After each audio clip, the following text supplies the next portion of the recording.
Millet बारच्या मध्ये जिवंत अळ्या सापडल्या अध्यक्ष महोदय ही अत्यंत गंभीर बाब आहे।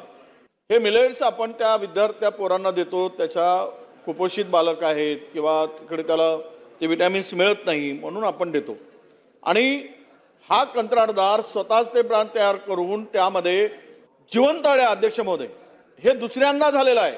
मी आता शिवशी बोललो आणि ते खाण्यासाठी आता त्याच्यावर बंदी घातली ठीक आहे, पण अध्यक्ष महोदय आज अंगणवाडीमध्ये सुद्धा पनवेलमध्ये हाच प्रकार घडला अध्यक्ष महोदय।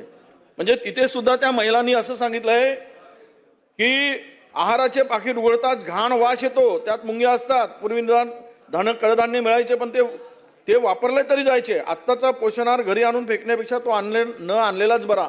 धाराशिवमध्ये त्या अत्यंत मागास जिल्हा जे आकर्षित जिल्हे आहेत त्यामध्ये अनेक जिल्ह्यांचा समावेश होतो, त्यामध्ये जिल्हा परिषदेच्या म्हणजे शासनानेच दिलेलं काम आहे, त्यामध्ये मिलेट बारच्या मध्ये जिवंत अळ्या सापडल्या अध्यक्ष महोदय ही अत्यंत गंभीर बाब आहे।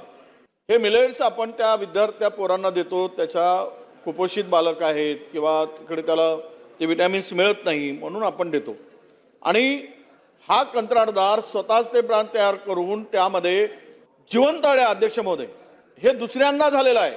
मी आता शिवशी बोललो आणि ते खाण्यासाठी आता त्याच्यावर बंदी घातली ठीक आहे, पण अध्यक्ष महोदय आज अंगणवाडीमध्ये सुद्धा पनवेलमध्ये हाच प्रकार घडला अध्यक्ष महोदय।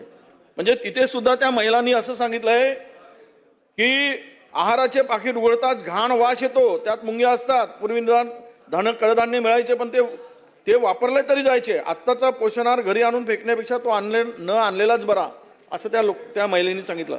अध्यक्ष महोदय मला एवढाच विषय आहे की आपण या ठिकाणी सूचना द्या, ही जी कंपनी आहे ही कंपनी अनेक विभागामध्ये काम करते अध्यक्ष महोदय आणि या कंपनीमध्ये जे काही हे पुरवलं जातं हे मिलेट्स न्यूट्रिटिव्ह बार म्हणून मिलेट न्यूट्रिटिव्ह बार म्हणून हे कंपनी अनेक वर्षापासून काम करत आहे। मग एफडीएनं तपासणी शिवाय हे सगळे अधिकारी हे स्वीकारतात कसे, त्या जिल्ह्यात पुरवठा होतो कसा, त्यांचं प्रमाणपत्र असल्याशिवाय स्वीकारू नयेत अशा प्रकारची सूचना सुद्धा अध्यक्ष महोदय। हा विद्यार्थ्यांशी जीवघेणा प्रकार आहे अध्यक्ष महोदय, अत्यंत गंभीर विषय आहे। या कंपनीला ब्लॅकलिस्ट केलं गेलं पाहिजेत। मुलांच्या जीवनाशी घडते करोडो रुपये कमवत असतात अध्यक्ष महोदय ही कंपनी आणि हा पुरवठादार गेल्या अनेक वर्षापासून हे धंदे करतोय, अनेक वर्षापासून। म्हणून आपल्याला माझी हात जोडून विनंती आहे, या मुलांसाठी हे जे काही पुरवठा होता यामध्ये जर हे शेण खात असतील कंत्राटदार मिळून आणि हे शेण खाणाऱ्यांना घाण करणाऱ्यांना आपण सूचना द्यावी आणि यांच्यावर ही कंपनी ब्लॅकलिस्ट करावी आणि या कंपनीकडून काम काढून घ्यावं आणि जे अधिकारी या ठिकाणी हे पुरवठा करत असताना सहभागी आहेत त्यांच्यावर कारवाई करावी अशी आमची अध्यक्ष महोदय आपल्याला विनंती आहे अध्यक्ष।